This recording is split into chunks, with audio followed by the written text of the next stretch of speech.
Okay, beautiful. Welcome everyone to our next episode. I really appreciate you guys making it out here. I know it's the county, like we said earlier. It's not the city. It's close enough. It's close. But take right a on the little line. bit exactly. Take a little bit of a break. I get confused sometimes the way the line works here, where it goes like back by Pickwick and then it comes right back out by 7 Mile. It's inside the Arrow, right? So It is, technically speaking. That the values are still up because you're in the area. But I really appreciate it. And if we could, just a quick introduction. Nick, we'll start with you and then we'll go to Sam. sure. So formally, I'm Nicholas Blendy. I'm assistant sheriff and the in-house legal counsel for the Baltimore City Sheriff's Office, and sheriff who is next to me, who can introduce himself now. Yeah, so I'm Sam Cogen. I'm the elected sheriff of Baltimore City. Beautiful. Yeah. I guess that was sweet. Those few words hold within it quite a bit. To really start this off, I always love starting with backstory. And I know you guys have different but similar backstories, at least when it comes to the hockey team you follow. Exactly. So I'm going to start with Sam. Tell us a little bit about your upbringing. What got you to become the sheriff of Baltimore? Tell us a little more about that. Yeah, sure. So I knew Maryland because I had been working at a summer camp program right on the Eastern Shore for a long time, and I was growing up and going to high school right outside of Philadelphia. And inside of Philadelphia, my school was actually in Philly. And as I graduated with the EMT, ambulance certification. Oh, wow. Took a gap year and came to Baltimore and worked on a private ambulance.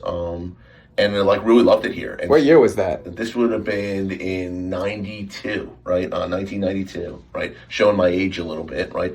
But it was at a Woodlawn. And it was cool because it had all the contracts, the ambulance company had all the contracts with the jail. It had contracts with the Pimlico Race Course. It had contracts with various events that went on. And we also did some of the more like emergency medical stuff as well. Really liked that. Figured I was going to follow my father's footsteps and become a physician, right? So went back to Goucher, right, for a biology major, and quickly realized I didn't like that at all, right? No? No, not at all, right? But EMT, though, you already started some of it. I did, yeah, but I really liked helping people. I liked riding around. I liked the excitement. I liked the adventure, but I really liked helping people, I think, more, right? And, it was, I'm like, I don't really want to go to school for another 8 years. I don't want to do this. And got into sociology and criminology at school and did an internship at the sheriff's office, the Baltimore Sheriff's Office. Oh, wow. And this was while I was in undergrad, and really fell in love with the nuances of being a sheriff and, how interesting it was, especially in an urban area like Baltimore. And, as soon as I graduated, they offered me a job, and I was one of the guys screening bags at the front door of the courthouse. And basically grew up there. So I was there from the time I was in my 20s, right, all the way up till now as the sheriff. So I really have an intimate knowledge of the office from moving through, held almost every position that you can have there, and really had a great career. And then when it was time to retire and run, it was I could say, hey, I was an expert at this, and basically had grown up there. Right, and you really knew what had to get done at that point. Exactly. Yeah, I mean, I always thought, if only we modernized, if only we implemented technology, if only, really stepped out there, the sheriff's office, I used to say it was like a treasure box, and someone just had to lift the lid, right, and we could really help the city to activate it. And so it's been exciting these last, 3 years to sort of get into that and be able to really explore the possibilities of implementing technology and getting into more things and modernizing all the things that should have happened probably years ago, and implementing them during this first term in office has been really fun for me. It's like when the employee becomes a CEO. So all the things that you were upset about, it's like, okay, now's your time to shine. Yeah, it's true. Yeah. It's funny, the deputy said probably the best jackets money can buy, right? Because I remember being cold and having to buy my own stuff, and I don't want that to happen to them. There you go. Right. So jumping really quick to Nick. Nick, I know you're sitting here quietly, but you have a lot to share. Talk to us. Where did you start off? I don't even think we talked about this. How did you get into the line of work that you're in today? So I'll be brief, because I'm far less interesting than my boss, who is an elected official. But I have worked in and around government and political type work since 2010. I grew up on the Eastern Shore. I came to Baltimore for law school. Loyola? University of Maryland Law School downtown. And while I was there, I quickly, realized in my background, like, well, I know a lot of what I don't want to do, but then I wasn't entirely sure what I wanted to do. So I tried various different things, and I ultimately landed in working in the realm that sits in between the law and government service and the politics that goes with it, because it's really just an interesting way of like getting a variety of problems and trying to solve them, and then being able to try and explain that to normal people in a way that doesn't make them glaze over. So how I ended up specifically working for this sheriff was I had known him when I worked for then Mayor Rawlings Blake, and he worked for then his predecessor, Sheriff John Anderson. And we would go down to Annapolis and have disagreements agreeably, Right. behind closed, sometimes in public, sometimes behind closed doors. But what I quickly learned was this person knows how to get things done, how to get the outcome that his boss wants him to get, and we better figure out how to meet in the middle, because otherwise it's not going to be good times for And so I would have to then take that advice back to my boss, and They did, sometimes they had to learn the hard way, but they ultimately learned, and, we were able to work together. And then, then when Mayor Rawlings Blake ended, I went to work in Baltimore County, and I worked for County Executive Cabinets hired me. Oh, wow. And I worked there, So you really know both sides of the line. Yeah. I mean, I am familiar with Baltimore County and its ways of doing things, at least from the executive side. I don't know anything about how their sheriff's office operates, but then, unfortunately, Kevin, he died while running for governor, and that sort of was a lesson to learn in this business, that sometimes, like, things that you never foresee happening. Then Mayor Young became mayor, asked me to come back in the city. I went back to the city at that point, after working for County Executive Oshetsky for a little bit. But I lived in the city the whole time, so it's always, when somebody who's an elected leader in your town where you live asks if you want to work for them, it's pretty hard to say no. Right. Then I worked for the liquor board, so if you want to do a whole separate thing, liquor licenses and enforcement in Baltimore City, Right. I did that for 2 years after. Those are gold. Before I went to work for the sheriff. And then the sheriff approached me, had breakfast with everyone in this room except for you, and and I thought about it, and I was willing to take the chance, because the guy, I trusted him from our time working together, and he's like, it's so much more than you could ever imagine. You won't be bored, I promise you. And he was right. And now I know a lot more about all kinds of things. In particular, I think the topic that we're going to talk about mostly today, I'm pretty well familiar with that now.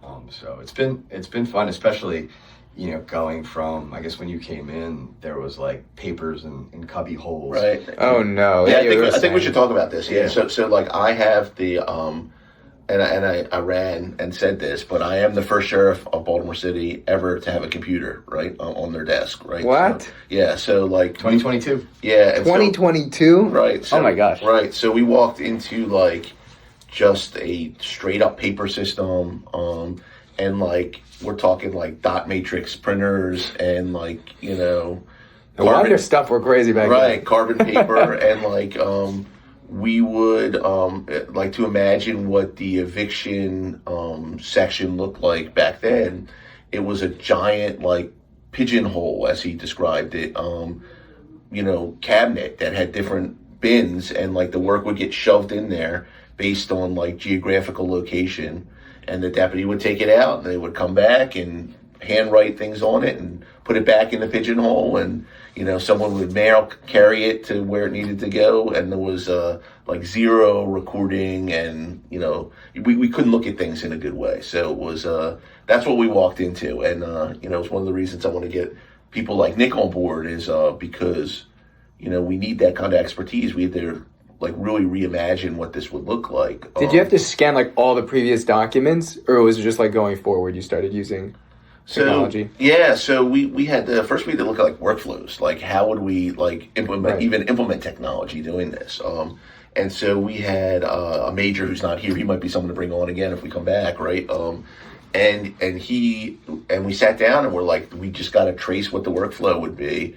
and why are we doing this thing? And so like the districts that we had, which would be like police districts, and there were a lot of them, these rental districts were like based on census data from like the 1970s, and they had never changed. And so when we like evaluated, one individual in one district would have 100 times the work as another individual, because it was arbitrary. There's new developments. Yeah, it just didn't make any sense. It made sense if you like never implemented technology over like decades and left it the same, sort of if it's not broken, don't fix it kind of thing, and just ignored all technology, right? That's what we walked into. So, we just had to, look at all the workflows. We had to look at how we were gonna, the other thing is like scheduling. Like that was a big thing. Like we had about 10 employees, and their job was to answer the phone.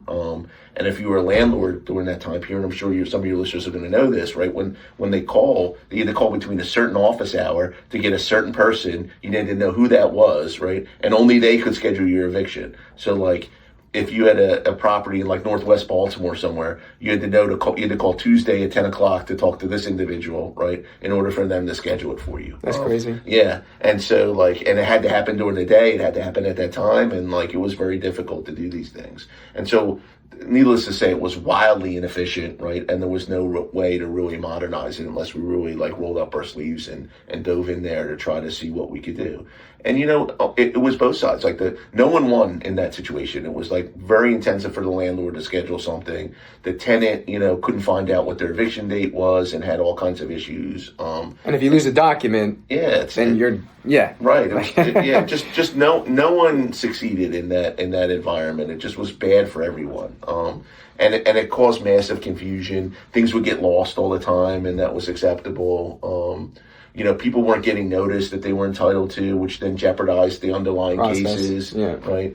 And if we're going to do something as serious as an eviction, we want to make sure everyone has all the notice that they're supposed to be entitled to, and we don't want to show up and the person didn't know about it, and now we have a fight and the landlord's in danger, right, and the tenant's in danger, and now their belongings are jeopardized. No one wants that kind of stuff. It caused like extensive unnecessary confusion. Correct. So that was the challenge. So like, how do we make this friendly to the one of the stakeholders, which is the landlord community, so that they can schedule and they have good notice and things are easy for them. And how do we continue to humanize it? Which again, like I've never found a landlord who wants to harm the tenant. They just want their rent, right? And they want a process that's reliable. So how do we humanize it towards the tenant, so we make sure that they get all their due process rights and they have a housing plan, and if they have to leave, right, we can connect them with services, so maybe next time they can pay their rent and they become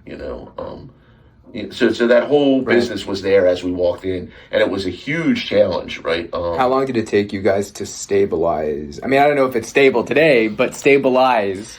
No, I mean, project. I mean, we'll talk about where we are today, but like, I want your listeners to know what it was when we walked into it, right? That's a mess. Yeah. So, it took us about 6 months to 8 months to digitize all the records and create like get our head wrapped around like, this is how we're going to do this now. And I believe within the first year, we were email scheduling, right? So where we cut that call center out, and that the landlord could email a scheduling request and get a response back in a reasonable time frame. And so that was a big thing that we did. There's some departments in the city where, like, when I work with them, I do automatic replies. Yeah. And I set that I should do automatic reply twice a week until I get an answer. Right. Talking about like... Exactly, right, having to go on and on, right? But yeah, so we were able to like pretty quickly look at the digitization of, I just said that weird, but digitizing the records, right? And getting things that we needed, like the landlord scheduling and changing those districts that didn't make any sense, right? And bringing them down into new geographical areas that did make sense based on workload. And we did that. We hired somebody who was an expert in GIS mapping strategies, right? And they were able to run all the addresses and then draw the appropriate districts around, which is a huge project in and of itself. Right, you have to figure out the population for every district, because that's wild. Yeah.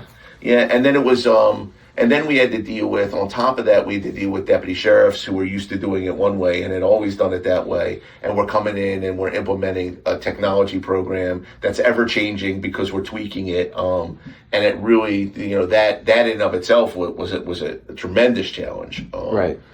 For people to, everyone hates the way it is, but they also hate change, right? So like it's, we had to deal with that on top of it. So we had to. It's easier to complain. Oh my goodness! Right. And then again, we were repurposing people whose job it was to answer telephone calls at certain hours and schedule, and we don't need you to do that anymore. Right. Now we need you to do these things. And then we ran into the time period where we're sort of getting out of now, and I'll let Nick talk about this, where before the court would have a digital record, they would print to give to the sheriff's office, right? And then we would have to redigitize it, right? So we could.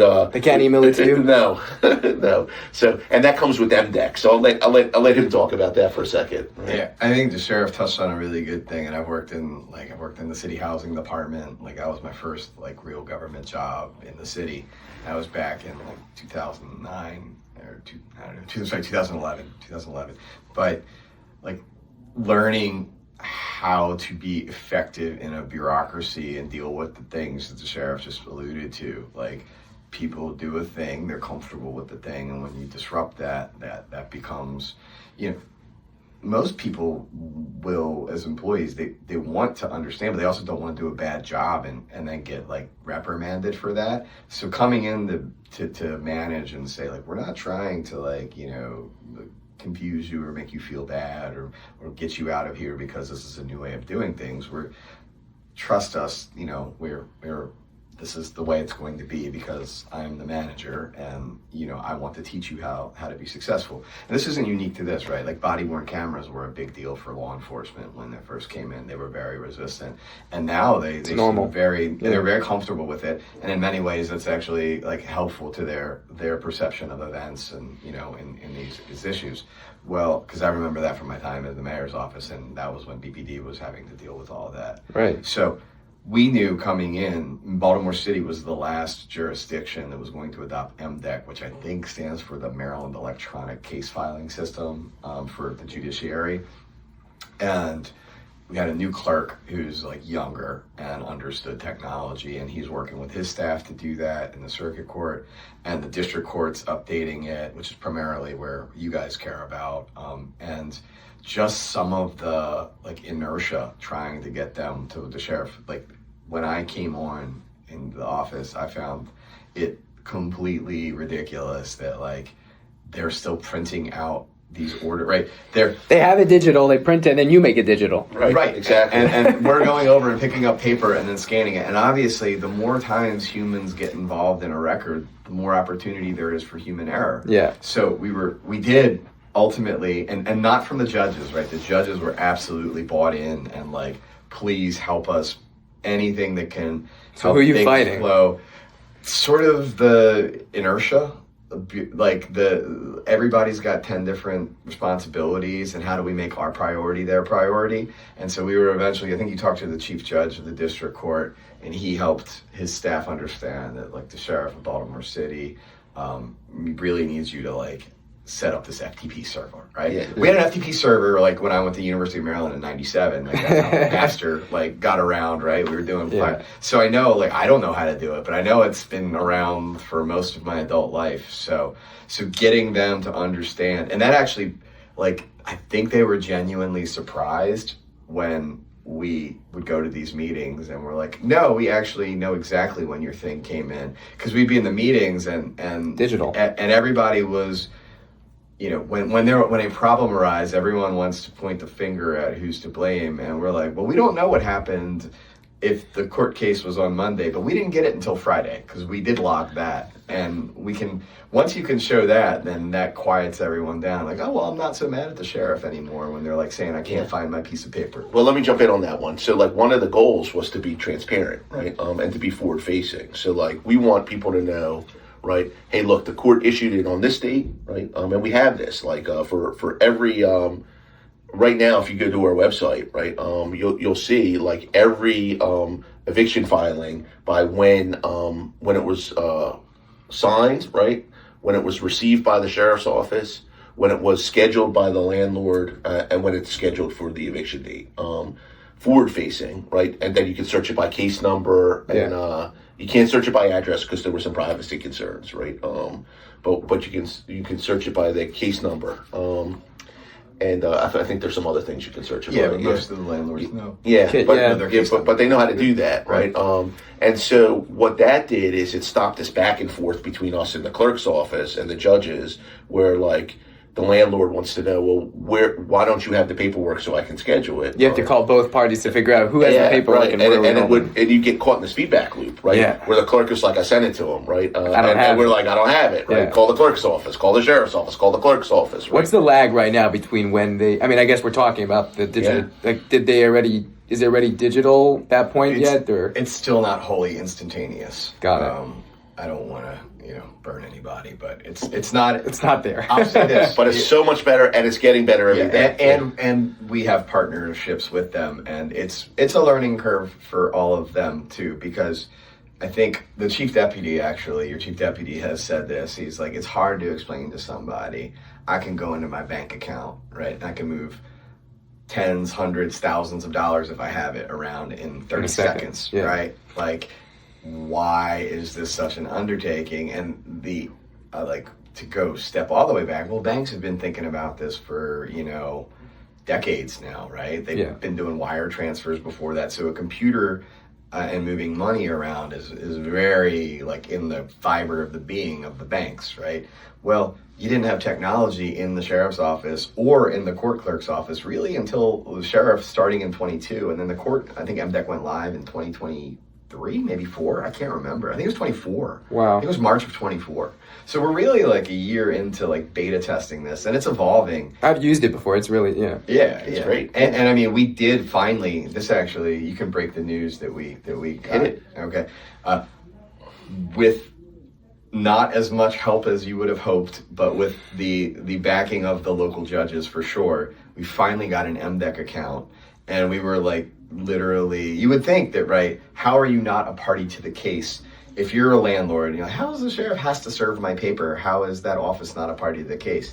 Well, at the lower levels, we were getting told, oh, well, you're not a party to the case. Well, the whole thing doesn't go forward unless we serve the notice, right? Like, so how are you telling me that I can't have access to this? I'm like, well, your name's not one of the two people, so. Yeah, and it's important to know why we wanted the access, like what we wanted to do your job. Well, yes, but we also want, we want to do a return electronically so it becomes part of the court file instantaneously, so it's like wildly transparent. So like the deputies now would go out, right, and have the ability to post a notice, right, post legal notice to somebody, take their body camera, turn it on, video that they've done it, turn it off, which is geo-stamped, right, and then use a tablet or a Sonum device, which we have, which is like a smartphone that we implemented, and make the return that will go right into the court file from the field, right, and not have to deal with paper, right, and that's like, we can do that now, right? Well, we can. Yes. It's not happening because we still have to work through. Right. And we are, right? And they're not fighting us, but the general bureaucratic law of inertia. They're not proactive about it. Well, they are. It's hard to be competent in government. That's the truth. Yeah. Right. It really is. Right, to your point about banks, their business, they have to be proactive. Right. And like, in order to make a change, they have to,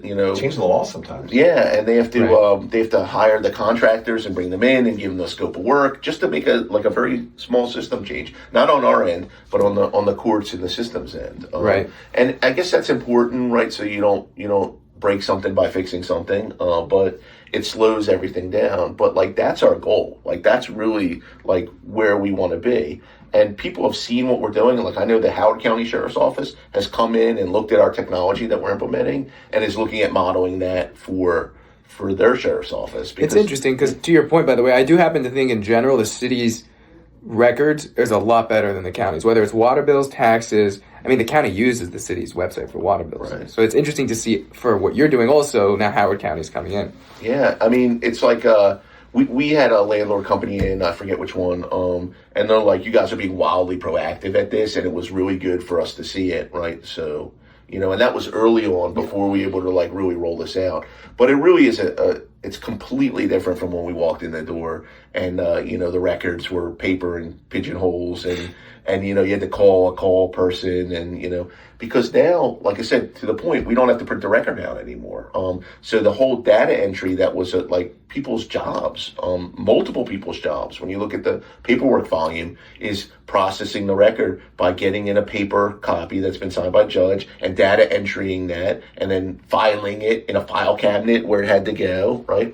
Like all that is gone, right? We're now, you were like, well, that should have been gone years and years ago, but it wasn't, right? So you need someone with that mindset. Yeah, so we had to deal with that. And so, we're looking at efficiencies now. And we're trying to tweak, as a business model, like how many employees do we need to be able to serve the notices in a timely manner and get it back to the court? How many employees do we need to be able to schedule the amount of evictions to make sure that the first legal day that you can have them is being met? How many employees do we need to make sure, again, that we're providing, not just the landlord good customer service, but the person who's being evicted good customer service? Like, are we able to refer you to our social worker program that we have? Are we able to try to find a housing plan for you? Are we able to meet your needs at the door so it doesn't cause a conflict, right? And so we're being humanistic, and even though we're returning private property to the owner through a court order, we're not doing it in a way that's cruel or inhumane. We're doing it in a way that we're trying to be the most humane we could possibly do while performing a very difficult task. And so, I like to tell people, the fact that we're a government agency even thinking about this kind of stuff, is somewhat unique. But I think that's why we have such talented people at the sheriff's office, because they're like, hey, how would we do this the right way? Like the way we could be proud of, the way, not as just a government job, but how do we be cutting edge about this and be a leader in this and really try to make it work? I think to that point, when you get someone who is a tenant who was evicted sending an email complimenting you, like, hey, it didn't work out that I couldn't, find resources, but I really appreciate the time you took to hear me and try and help and, help me think through my plan. I know for, at that level, it's helpful to the human dignity, just that tenants most often, you guys are in the business, they're not, particularly taking a moral judgment on who they are and their character is irrelevant. They just fundamentally, in most of the cases, aren't able to pay their rent anymore. And that has to be handled through the court process, and it is. And that's, it's America, right? So, but there's ways you can do it. And I think the way the sheriff wants to do it is like what he said earlier. Landlords, they just want predictability from my experience. They just want someone they can talk to. They just want a level of transparency and understanding. So, because it is a business, and they're paying for somebody to be out there, or they're out there themselves, not doing something else that they could be doing with their time. And so to understand that and try and deliver a product constantly that does everything, it actually makes the deputy's job safer and easier too. Right. I know you testified on that. So right, yeah, sure. Because then no one's upset. Yeah, so we've seen a decrease in evictions, which is interesting, in Baltimore City over the last 2 years. That's an interesting, that's a very interesting statistic. Yeah. Is there a specific type of evictions that's being seen less, or is it just in general? Everything but wrongful detainer. Yeah. Breach of lease is lower, failure to pay rent is lower. Failure to pay rent is the most significant. Yeah, but that's the most significant. And then what we're also seeing is we're seeing that the amount of people that are present when we show up is much less too. So we have two kinds of evictions. We'll show up, the deputy will show up, and the tenant will actually be still occupying, right? That is a lot less than it's ever been, as opposed to the tenants that are. You're saying they already left in a lot of the cases? Yes. Yeah. Which is for when you're looking at a conflict, that's a better thing. Right, because for your deputy also, you don't want them to get into that. No one wants that. I don't think you want that. No one. Yeah. And let me just just say that for a minute. I don't want anyone to ever forget, right, that people do desperate things at evictions, right? And I myself has been shot at evictions. Really? Yes. We had someone unhook a stove one time and put candles up to blow the house up. Oh my God. We've had people die by suicide to prove a point as people try to go in there. We've had people try to harm deputies, right? And so we really don't want that conflict. And so one of the things we found is if we're really good at giving notice, Right. really good at letting somebody know, hey, look, we're not here to hurt you, right? But this is a court order that has to be executed, right? How can we help you through our social work program to try to find a plan for you to move forward, right? And So you're and not what can the we enemy. do? Yeah, and what can we Right. do to make sure that you have as much notice as we can give you legally, so you're aware of this and it's not a surprise to you. And that's a question a lot. Like before the episode, I spoke to a few landlords and a few different questions, and we'll talk about some of them. Yeah. Like, for example, I know this guy, he owns an apartment complex, and he was trying to understand, do I need to post a notice on the hallway door, or do I have to actually make sure it's on the tenant's actual door? Because he had a deputy that showed up, Right. and he said it's on the hallway, it's not on the door, and therefore we can evict them, and then you have to do the whole... Yeah, so we can answer that. So like when my first day in office, actually, I changed a practice that I believed was unlawful, right? And the law actually says it has to be posted on the door of the tenant, right? Not at a common door, right? Got it. And so you know, Yeah, I mean, it's just the way it's a very clear statute. And so I think what happened is that again, we talk about this due process. Like it's very and again, change in the sheriff's office and the changes that we made, which made it way more difficult to be a deputy sheriff. I want to be clear. Like I always commend my deputy sheriffs, right? Because we've had people leave. They're like, I don't want to put it on the individual door. I was used to going in and slapping it up on the front door. Right. And I don't want to climb the stairs or go up the elevator and give. But, we're talking about individuals, right, who have a right to have that notice. And the law is very clear that they're entitled to that notice. And the whole process is jeopardized if you don't do that. And at the back end, again, we're seeing people who are aware that they're being evicted and they're not fighting. They're not home. They've moved, right? We don't have this conflict that no one wants. It's not a good business model to have that. And it's also, we don't want anyone to get hurt. No one wants that, right? So. Yeah, and then sort of less related to decency and morality, but just the hard business reality is that you don't want somebody to show up and assert their rights that I was not given due process. If you're a landlord and a judge be like, I fined for you. The notice wasn't proper. Now you've just kicked the clock back however long, and because if that person hasn't, paid to stay, then now they're probably at that point another month or two, in the hole. I mean, because legally, I understand as an attorney that if you can't come current on level, let's step aside from landlord tenant, let's go to a mortgage foreclosure. You don't get credit for being almost due on your mortgage, right? You're either current or you're not. Right. And if you're never going to get current, the advice I would give a client is save up that money for a security deposit, because your credit's about to get ruined and you're going to have to give a landlord a lot of money. But stop paying if you're never going to come current, because the bank's going to eventually take your stuff. Right. And that's the business reality, and that's just good legal advice, right? Right. So landlords, if you don't want to delay in the process, if your tenant's not going to be able to come current, you want to move on from that, and you want to move on safely and as efficiently as possible. And what's a good resource? And I mean, the podcast is definitely a good resource, but in general, there's so many, and I was going to walk through some of this stuff, but in general, there's so many different things. First of all, just on a government level that's changing. For example, just what's the notice you have to give tenant before you file? And I know that's not necessarily your purview, but let me say this, though, because you're bringing up a good point. One of the things that we want to implement, right, and as part of what we're doing with this electronic filing, is consistent messaging from the sheriff's office to the landlord electronically about what they have to do, because it doesn't do us any favors to cancel an eviction. When we go out there and a notice hasn't been properly posted, you're just going to refile. So that's double work for the sheriff, right? We do not want that, right? So we want to be very clear with you. This is the notice that you have to file without giving you legal advice, but this is where you can go to the judicial website to copy the notice. These are what the rules and regulations are. This is what we expect from you. This is what we do and don't want you to do. We don't want to be confusing about that. And so what was happening again prior to us coming in and sort of modernizing this is you would get 10 different things from 10 different people if they bothered saying anything, or they would tell you just figure it out. And then there was a lot of evictions canceled all the time. and then duplicative work, right? And no one wins in that.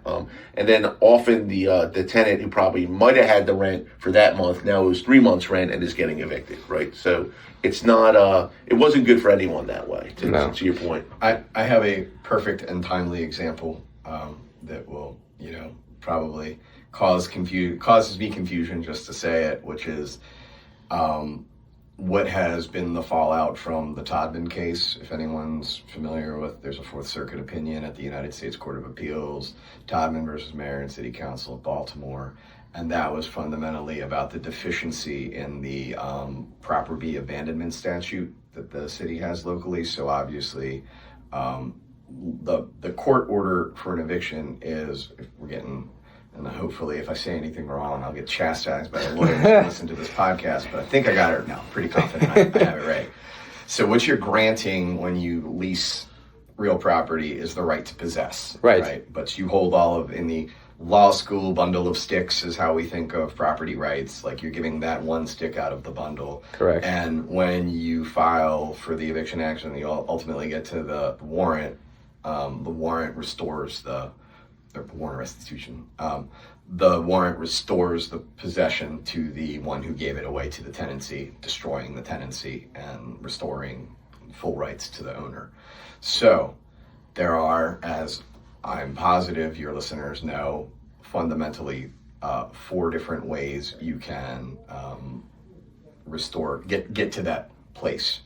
3 of them are from landlord-tenant situations. The 4th is from a non-landlord-tenant relationship. Squatter. Wrongful detainer. Well, it's not always squatter, but all squatters are wrongful detainers, but not all wrongful detainers are squatters. Because sometimes they're family members who, you did grant permission to, but there's no lease, and so what's the right way to do it if there's no landlord-tenant relationship? Because it was like, you're my family, but you can't be here anymore for whatever reason. And you have to get them out. Wrongful, and they refuse to do the right thing, then wrongful detainer is the way to assert your legal rights on that. So, it's like all A's are B's, but not all B's are A's, right? So, and that's to your point also, and you're going to finish like what you're saying about the lawsuit, but I think recently that's been a very big issue with landlords. I'm not going to say who, right? Just to your point, I don't want anyone going after me, but the concept of where there was literally someone that had social media accounts that went on Zillow, and I'm sure you're familiar with this, right.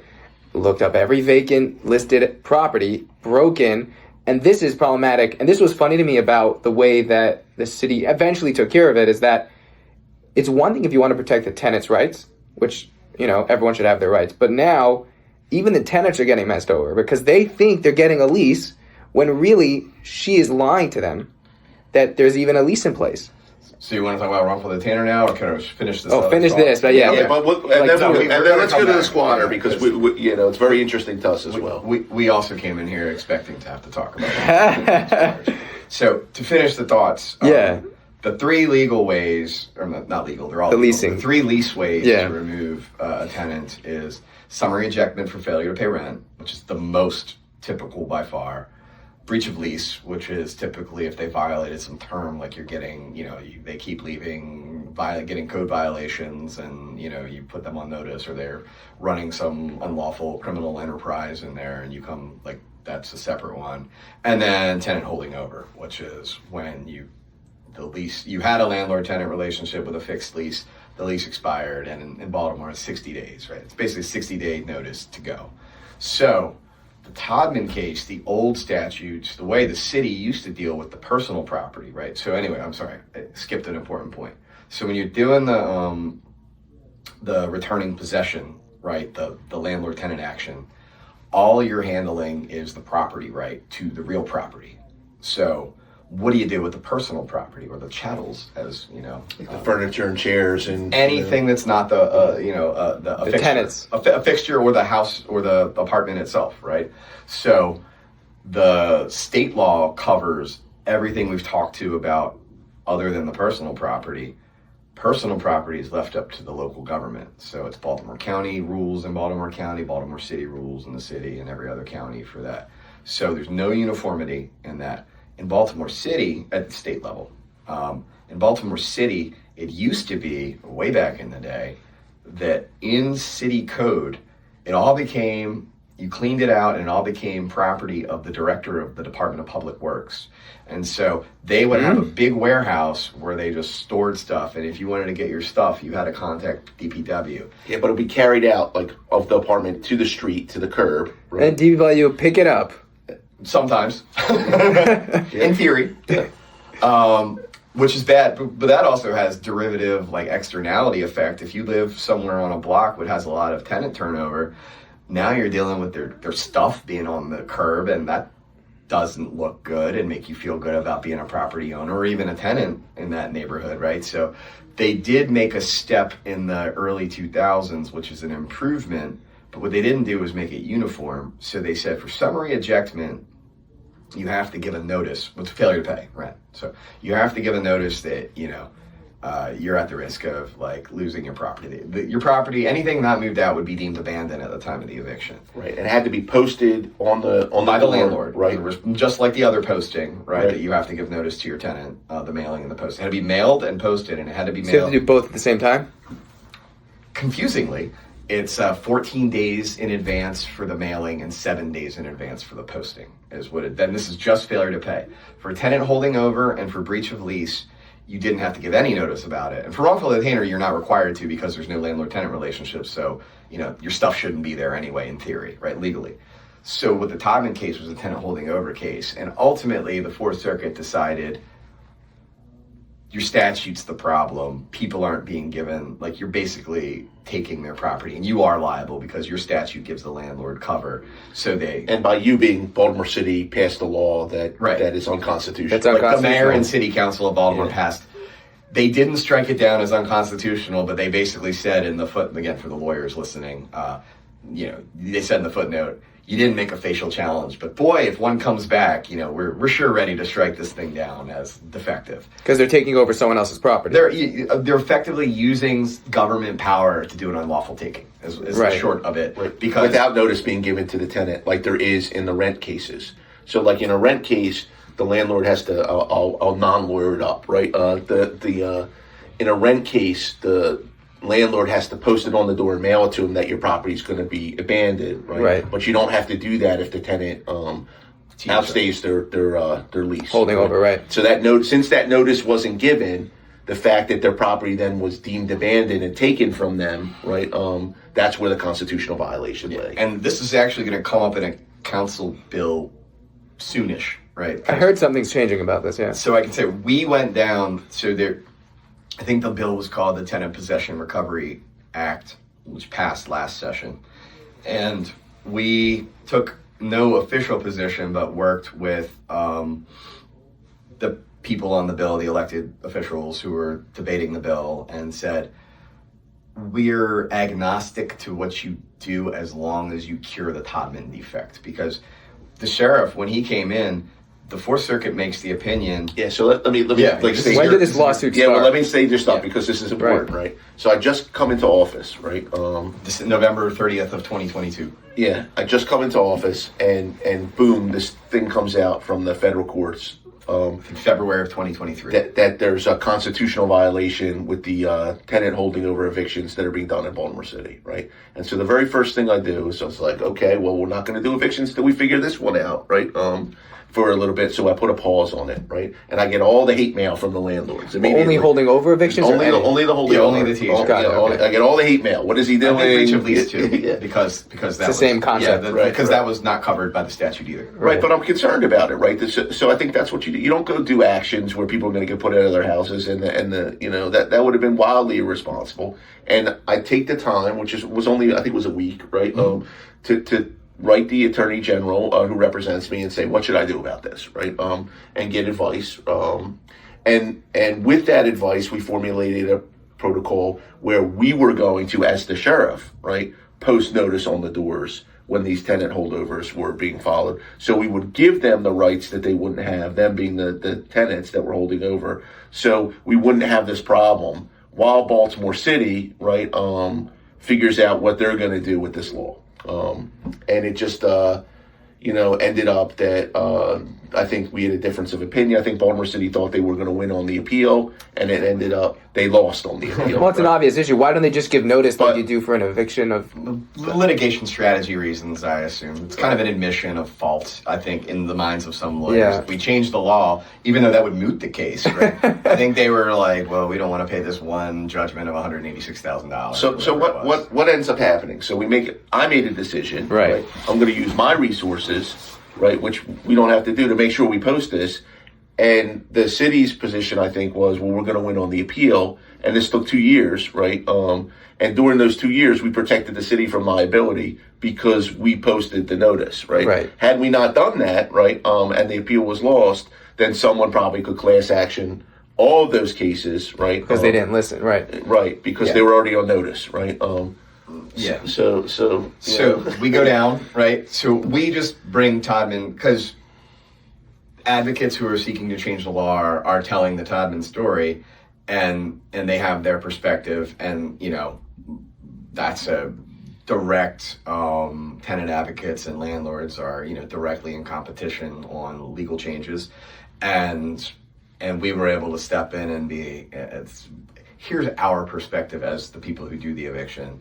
I don't care what you do, but just fix the notice problem statewide, because if any other jurisdictions have the same issue that Baltimore City got told about in the Fourth Circuit, this is a responsible thing to do.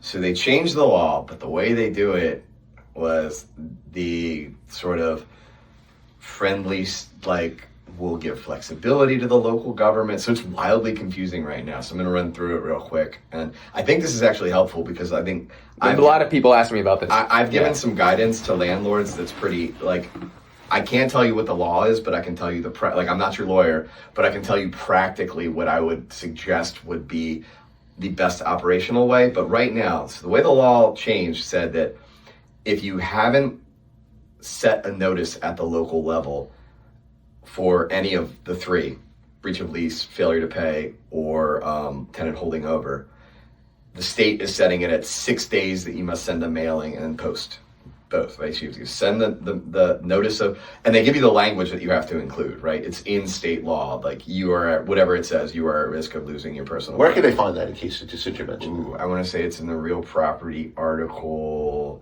8-407 point. That's pretty impressive. Yeah. Yeah, It's 8-4.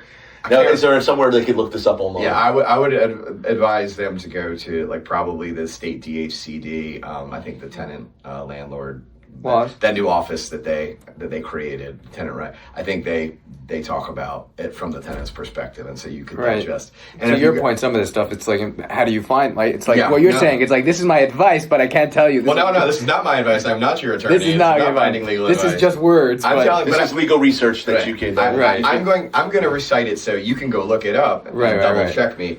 But again, I'm quite confident that the statute reads as follows, right? So, and I can speak absolute certainty with Baltimore City when I get there.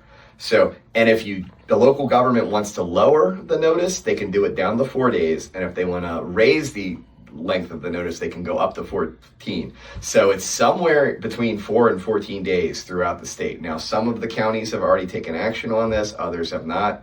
What I'll say is right now in Baltimore City, because failure to pay never was a problem, according to the court case, it remains unchanged. You have to give your tenant a 14-day notice by mail and a 7-day posting by, at the door, the personal door, not the common door, about the risk that is posed to the risk to their personal belongings as well. That's the point to the change statute. Wrongful detainer out of that when it doesn't count, right? None of this applies to them. Breach of lease and tenant holding over, 6-day posting, 6-day mailing. That's because the state set the new floor. And that's what the city also adopted. The city hasn't acted yet. So this is, I'm telling you right now, this is the rule. When the city hears the bill, they may change it. And I'll be at the hearing to explain sort of our perspective. We have no official position. We just prefer uniformity, whatever they decide, because our deputies, to the sheriff's point, imagine you're the deputy and what are you meant to do? And you're a normal landlord and you're like, but I did this thing, and it was this, and they all look nine. the same in this paperwork, except for like slight changes, Right. like on the one thing. So I'll just say the guidance I would request. We are very good about the dates we offer compared to when he came in. I think we're scheduling everything within, it's under 30 days now, and we have actually scheduled some of them on the first lawful day, like 15 days out, right? Oh, wow. If you go post today, we're capable of doing that. But what I have advised anyone who's asked, I know what the law says, but remember, you're not going to have a lawyer on the scene. We're not giving you a date within 14 days anyway. Will you please just mail and post within 14 days out of the date? And that sets it all the same. The tenant holdover, the breach of lease, and the failure to pay rent, all at 14 days just makes it cleaner. That's what they should do. And you know, I say this a lot. I'm big into due process, right? So, like, let's give everyone every right that they possibly can give and make sure we do it the right way. I was just talking to Lily right before we came on. As a landlord that said, I don't want to be responsible for storing the tenant's stuff. Just give them another week to notice. Like exactly what you said. Like give them 14 days, have it uniform to your point, and then it's not like, wait, is this a tenant holding over case? Is this an eviction? What's going on? So I'd advise any of your listeners who have properties in Baltimore City, when the city council bill is heard, to go and advocate for your positions, because that's the people who, it's the council and the mayor who are ultimately going to set it. And I know they're listening right now, right? Because that's why they're hearing everybody out. They want to have like a sense of what they're going to do before they go into Yeah, and for us, we have to enforce the law. So we're looking at safety, right? We're looking at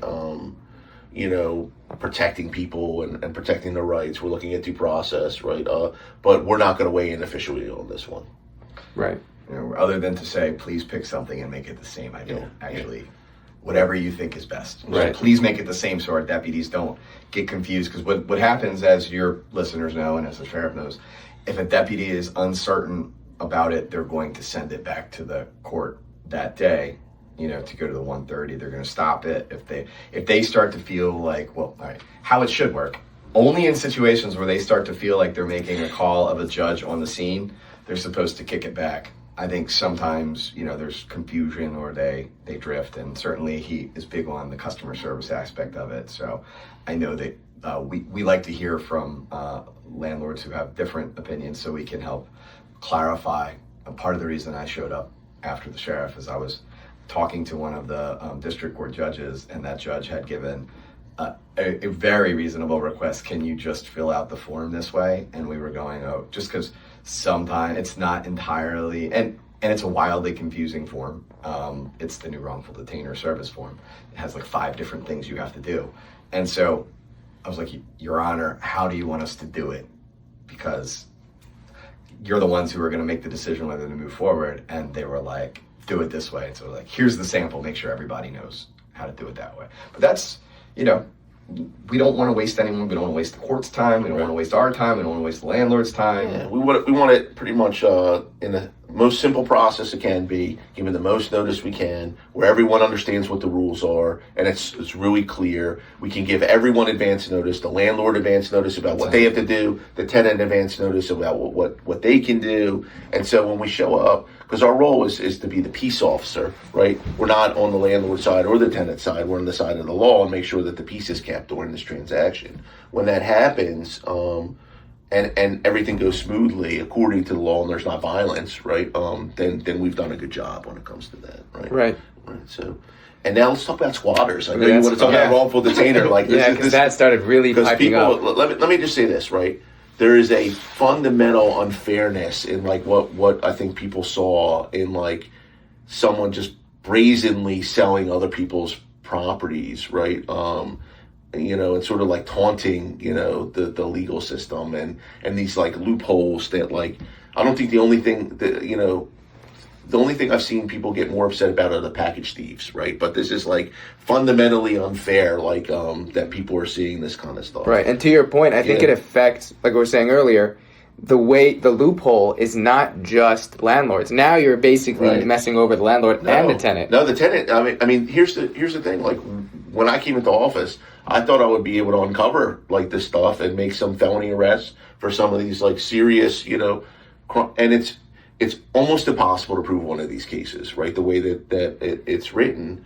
And so what happens there is, and again, you'd be surprised. The public defender's office, like, understands that, like, their clientele are some of the people that are being victimized by these property scams, and, like, and so they're not adverse to trying to fix this. Because I went in and I was like, hey, before we have a fight, this was last session, before we have a fight about, like, changing laws and criminalizing things, I know that you're here to protect people and their rights and what you're doing, but I want you to understand that by not taking action on this, we're hurting some of the similar people that you're trying to protect. To your point, it's not just, people are getting property scammed all the time. They're renting property that is, not the person's to rent. And I remember, I had a case one time, and this is when, this was a while ago, before I was the sheriff, but when I was involved in this.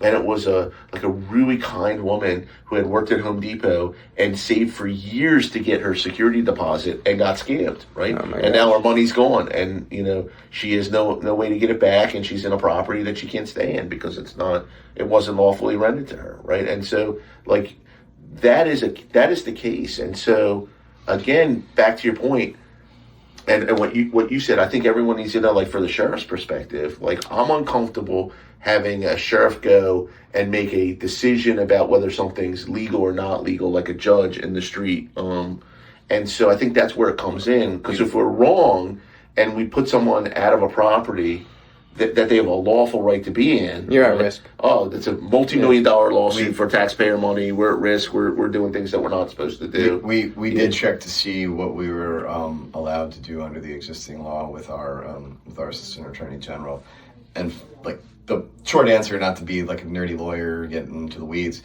it's like, don't do it or you might expose yourself to a lot of money. Like, we cannot say you can make these decisions, like, unless you have, like, body worn camera footage of somebody breaking back in within, like, a short amount of time to the time that you just moved them out. Like, that's really, like, the only circumstance. Then you have, like, specific evidence, but otherwise it's like, let the court process work itself out. Was the advice that we were given by the and right now the attorneys who outrank me. Exactly. So right now, I mean, I got to give it to the General Assembly. They've taken up the issue. This is the second year they've taken it up, I think, very seriously. And we just have how many days does it go back in front of the court now? So don't catch me on this. I can tell about our process. So Okay. I think they agreed to an expedited process. And they meaning the judiciary. the judiciary, the judges, everybody. I want to say it's within 10 days, but it might be. Again, this is where some landlord's going to be like, he's wrong, he doesn't know anything. But no, but what it is, you basically effectively get immediate action from the clerk's office when you file a wrongful detainer. And we are required to, within 4 business days of that filing, do the 5 things that I alluded to that we're required to do to guarantee that it's probably in Maryland the most notice that exists in a statute for any circumstance, because the General Assembly was really concerned about, like, making sure that people didn't, like, go, Just break in and live everywhere. or that someone would be, like, all of a sudden out of their place because they didn't receive any notice because on this expedited calendar. So when we get this court filing from the district court clerks comes back to us, when the judge sets the case in, we send a regular mailing. We send a certified mailing. We go and make an attempt at the door and knock. And actually, I heard today that, like, people are being served in person. This is anecdotally within the past couple of weeks. It's happening at a higher rate than it had been previously. Then we have to if we fail on that, we have to make a second attempt at the door.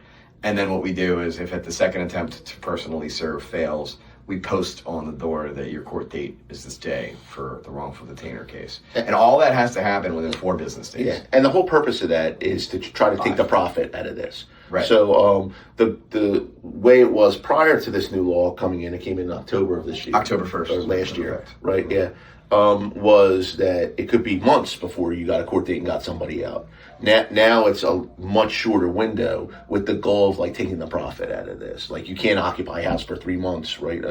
And You couldn't, like, if you were an unscrupulous individual, but you were enterprising and entrepreneurial, you could certainly leverage the court date to be like, well, we can wait until June, or you could give me $1,000 and I'll be out tomorrow, right? Or that's what I might do as an unscrupulous guy who. So that's what we've seen. Hypothesizing, one of the reasons that we might see the wrongful detainers up now is that rather than give the $1,000 now, the landlords are seeing the advantage of using the expedited wrongful detainer filing, getting it in front of the judge, and then actually receiving an ability to remove the person who's unlawful occupant. Yeah. What's the time frame? And I know because you said it changed. So there's a 4-day, and then after that. So if you get a judgment on a wrongful detainer, you can go and file for the warrant immediately. You don't have to wait. You don't have to wait 7 days or whatever. Yeah, no 14-day notice, nothing. No, it's because you don't have a tenancy right. Is what you've been found by the judge independently. She has said that I have looked at the law and you don't have any legitimate right to be there. So So then I guess they just schedule it. It takes whatever 2 weeks. We electronically schedule it with us, right?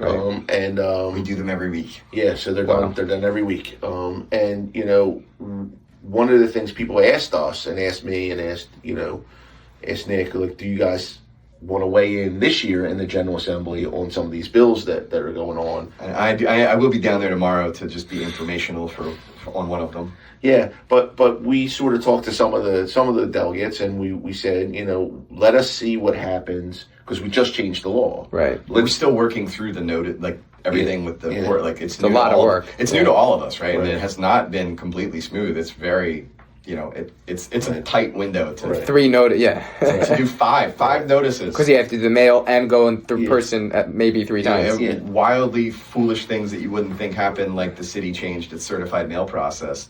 And, to make it electronic, and then like, oh, but you can't use that unless you get certified. So we were literally physically going to the post office in our office to do it ourselves by hand before we got certified through, but we weren't required to do certified mail on these things until this law came into effect. And then we're like, I had not foreseen of this hiccup that might come, but we got through it. But hopefully you're seeing a theme where an obstacle will arise, and the sheriff's office will instead of stopping at that obstacle, we find a way to overcome it and go around it and do what we need to do in order to get the job done for everybody. Yeah. So, and again, that's what's fun with this job, right? And that's why again we have a lot of smart people who say we're not certified in doing a mailing, so we can't do it, right? That's not. We have smart people who on the ground there who are like, well, we happen to share are co-located with the United States Post Office, so that is pretty convenient for knowing to get a stack of of the green cards that you have to fill out and.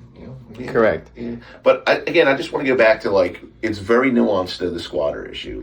Really, some people are the victims of property schemes. Some people are committing the property scheme. Correct. Some people are, very few cases, people are homeless and trying to occupy a place, right? So there's people who are mentally ill. There's people who, are extorting people, right? It runs the gamut. It's not as simple as, well, it's a felony and you should, some cases are that simple, right? But I haven't. Hard to prove. Yeah, I haven't found one where I feel comfortable charging, really.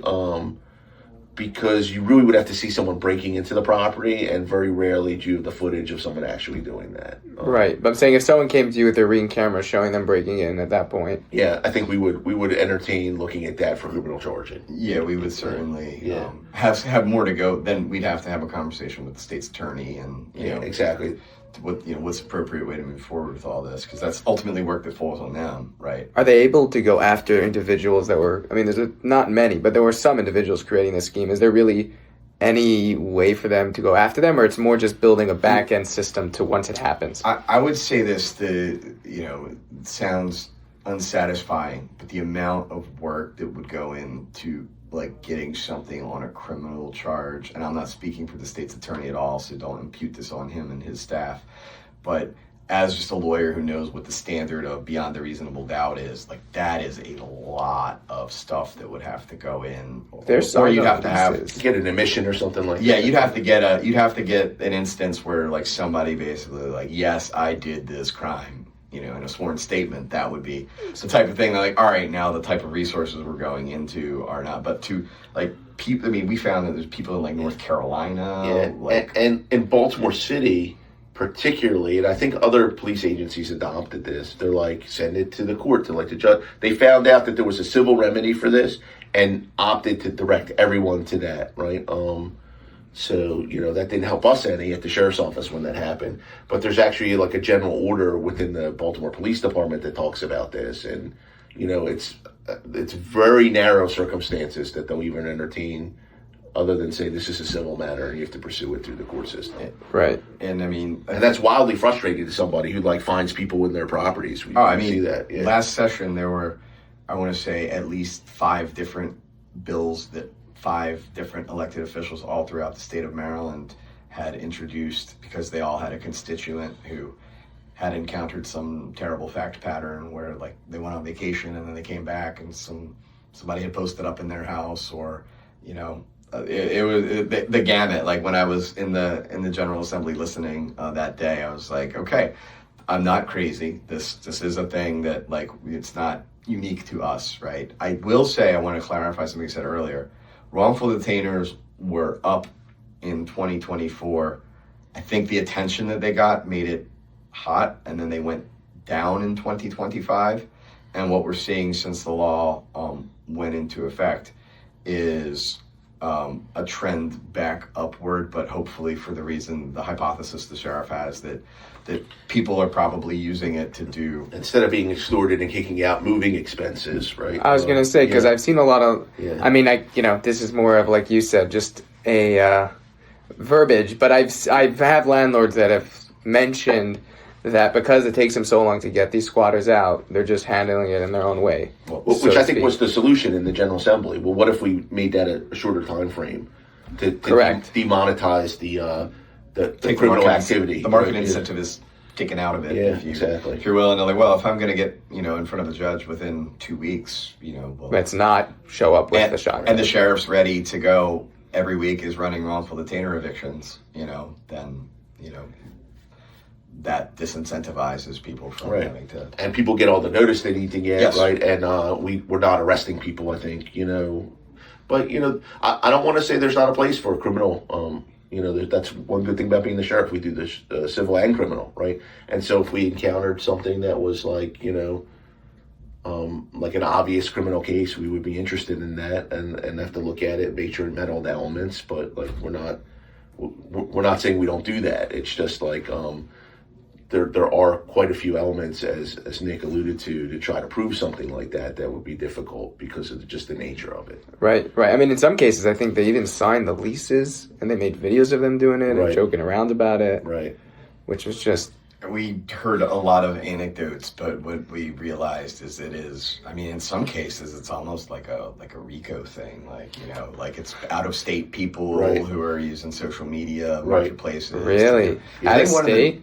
I think one of the delegates has a bill in this session to try and regulate the internet commerce to try and tamp down on the use of scams through the marketplaces and again, all this hurts like legitimate businesses that are trying to rent property in a legitimate way and be responsible.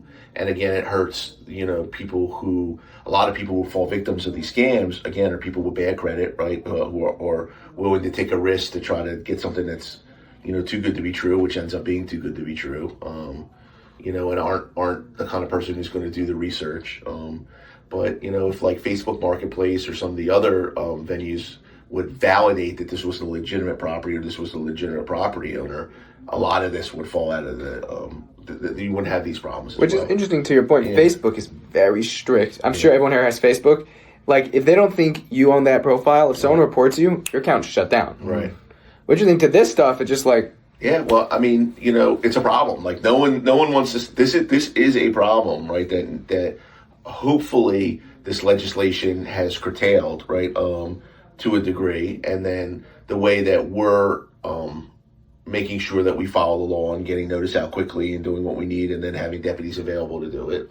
But again, the real goal here, and again, back to the public defender's office, when I had a conversation with them, is how do we prevent this scam from even occurring, right? So that we don't have this kind of issue. Because, to your point, there's people who are out the security deposit, which is not an insignificant amount of money. It's $1,000, $2,000, right? Yeah. And then if you are defrauded in a fraud scheme and end up in somewhere where that's not, a legitimate rental, well, now you're out your security deposit that you could use to a legitimate rental, and like that sets you back a huge amount, and that's not just, and those people don't deserve that, and that's a terrible thing, I think, for a judge to, like, if I'm not a judge, but if I was sitting there here and like, man, like, I'm so sorry that happened to you, person, but like, unfortunately, the law says that I have to return, this to the owner because he or she did not lease that to you, right?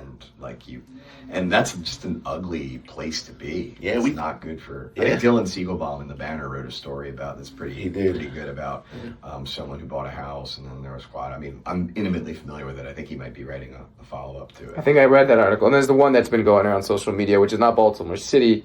Was it Harford County? I'm talking about, like Montgomery County, I think. Montgomery County. That's that the story. person who squatted in the wealthy house. Right.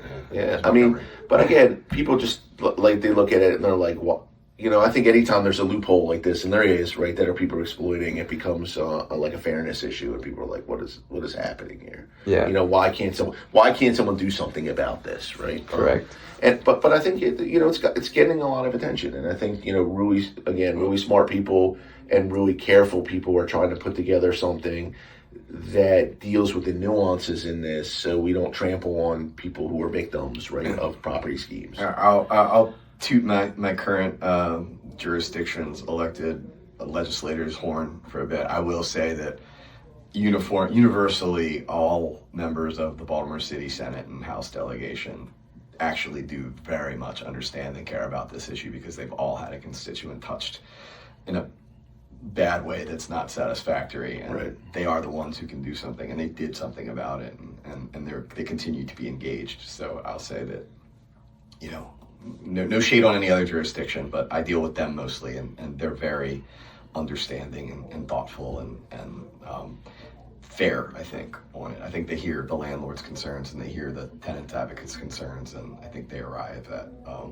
something that is workable. Maybe not everybody's happy, like didn't get 100% of what they wanted, but I do think that what we're seeing is hopefully, it's certainly better than it was before they took action. That's for sure. And I'm sure the fire department also, because we've seen what happened downtown. Right? All those historic buildings burned down. Yeah. We don't want that. Yeah. No. Yeah. There's, like I said, there's lots of issues associated with this. Yeah. Yeah. Cool. It's, there's so much to talk about. I always say for me, it's like, it's funny because before I do a podcast, and I say this all the time, people are like, okay, what are we going to talk about? I'm like, well, I'll print something out, but like, we're probably not going to follow it, and it doesn't even matter, because what really matters is what matters to everyone in this podcast. Like, this is problems that people want to talk about. Sure. So before I finish off, because time flies. It does. I wanted to open the floor, and I like opening the floor to the people that we're interviewing. And I'm giving you each a chance to bring up something maybe that you wanted to bring up before that maybe we didn't touch on before we finish off the podcast. Now, I just think that, I've been really lucky enough to try to reimagine, the way like a modernized sheriff's office would handle landlord-tenant issues. And try to, be very balanced in the way we do it, making sure that we protect private property rights, and at the same time making sure we humanize it, right? And we're not doing things, even though they're by court order, maliciously towards anybody, and provide resources at the same time. And I'm really excited sort of where we are from where we started. From like, again, pen and paper and cubby holes to, online scheduling and body cameras and online reporting and, posting each individual door. And really, I think what it does is, at the end of the day, I think landlords and tenants really want like a very clear process that they both believe is fair, and that everyone's rights are being upheld, and, it's transparent. And, if we can work it as a peace officer, and people can be gone by the time this eviction occurs, even if it means an extra day or two, right? I think that's what people want. This like level of humanity that goes all the way around, knowing that it's a difficult business, right? And so, in looking at like the journey over the last 3 years and where we're going, particularly now that we have the electronic files and we can really track like how much staff we need to really do what we need to do, and get it down to a better science of how we're serving the city, right, and all the stakeholders who are part of this landlord tenant industry. I think we're in a really good place, and I think I would guess that we're one of the models in the country, not just in the state of Maryland, when it comes to like how we're trying to get this the right way. Yeah. So awesome, and I think landlords appreciate it. To your point, thanks. The one thing I always say is the difference between the city and the county for most things is that just try to call them and see how long it takes you to get on the phone. Right. That's like the basic. And I think with the sheriff's office, it's been a lot better. Good. I'm glad to hear that. At least on my end of working with That's it. Good. Having to find a case like you said, in the records and trying to figure it out. But I think landlords appreciate it, and going forward, but like both you said, trying to be proactive, figuring it out, but also with the abilities that you have. And I think finishing off, I think a lot of landlords don't understand what is your purview and what's not. And then they maybe have expectations, right, something that's not in your... Well, let me say this, right? I'll be the first one to say we're not perfect, right? And it's an ever-evolving kind of thing. And it's good to come on like your podcast, right? Because I'm sure from this, people are going to listen to something and say, Sheriff, you could do this better, right? And and they're probably right. Right. There's always stuff that we can do better. So it's really good that we solicit input from all of our stakeholders. We figure out like what we need to do, and it's good, right? That's what I said. It's good to share ideas. It's good. I want people to know where we're coming from, right? Also, I think that avoids a lot of confusion. We're, again, the peace officers in this. We're trying to, effectuate court orders in the best way we can. But we want to have a good business model, and we want to be humanistic as well. So I think that, that's not too hard to understand. And so, we're also willing to meet with people and talk. And so if anyone has any questions or concerns, you know how to reach us. So please do. Yeah, no, most definitely. And I think really finishing off, I think something for me throughout the podcast, which is what I realized, is that, some landlords get upset that, the deputy came in, they came out, they didn't even bother looking. And to your point, it's like, do we want a lawsuit if I did this eviction and I'm not meant to? Like, I'm not the judge here. I'm just the one that's getting it done. Right. And that's something landlords need to realize. Like, if you didn't send your notice, you could be upset all you want. That has nothing to do with the sheriff and everything to do with, did you follow the process? Right. And it doesn't help us. I want to be real clear. It actually hurts the sheriff's office to cancel these things, right? Because now we have to redo them. We have to redo them, and you have to redo them. It's a waste of time. Anyway. Yeah, and so, maybe, again, we're communicating now through the podcast. Maybe we can do a better job communicating what the legal requirements are as we send notice out. So, again, people have a clear business model. They know what to do. And when that happens, then everyone gets their due process rights, and then things are going the way they're supposed to. Correct. And then we have an outcome, which we're saying, where we have less people home, right, and less confrontations when we're doing these evictions, which is really what we want as well. Right. Thank you so much, guys. Yeah. Until next time, I'm sure this is going to have a lot of people that would want it next time. So we'll definitely be in touch. And everyone listening, please feel free to reach out if you have any issues. You have the website. You have the email. Do what you have to do. Thank you very much. Thanks for having us.